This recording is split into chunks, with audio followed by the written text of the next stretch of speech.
আমার 60 ডেজ চ্যালেঞ্জের আজকে 6th ডে। হাই, আমি Anindita, welcome back to my blog. পরশু ছিল আমাদের বাড়িতে বাৎসরিক কালী পুজো আর কাল ছিল প্রসাদ খাওয়ার দিন। তো সকাল সকাল স্নান সেরে চলে গিয়েছিলাম প্রসাদ খেতে, কারণ এরপর আস্তে আস্তে ভিড় হতে থাকবে, তাই জন্য আগে খেয়ে নিলাম প্রসাদটা। আর খুবই ভালো হয়েছিল প্রসাদটা খেতে। এরপর রেডি হয়ে চলে গেলাম প্যান্ডেলের ওখানে। এখানে এখন আস্তে আস্তে লোকজন আসতে শুরু করেছে, তো আমরা বাড়ির লোকেরা সবাই বসেছিলাম, এখানে বসে বসে আড্ডা দিচ্ছিলাম। আর এই যে আমার দাদা, সবগুলো ক্যামেরা শাই, কেউ ক্যামেরার সামনে আসবে না। তো যাই হোক, এখানে আমরা বসে প্রচুর গল্প করেছি, প্রচুর মজা করেছি।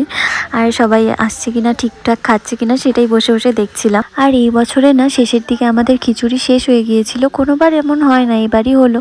তো আবার এখানে রান্না করা হচ্ছিল, আর জেঠু একটু হেল্প করে দিচ্ছিল। এরপর ভেবেছিলাম যে সুন্দর করে ফটো তুলবো, ভিডিও করব, কিচ্ছু করতে পারিনি। এত গল্প করেছি, গল্পের চক্করে সব ভুলে গেছি।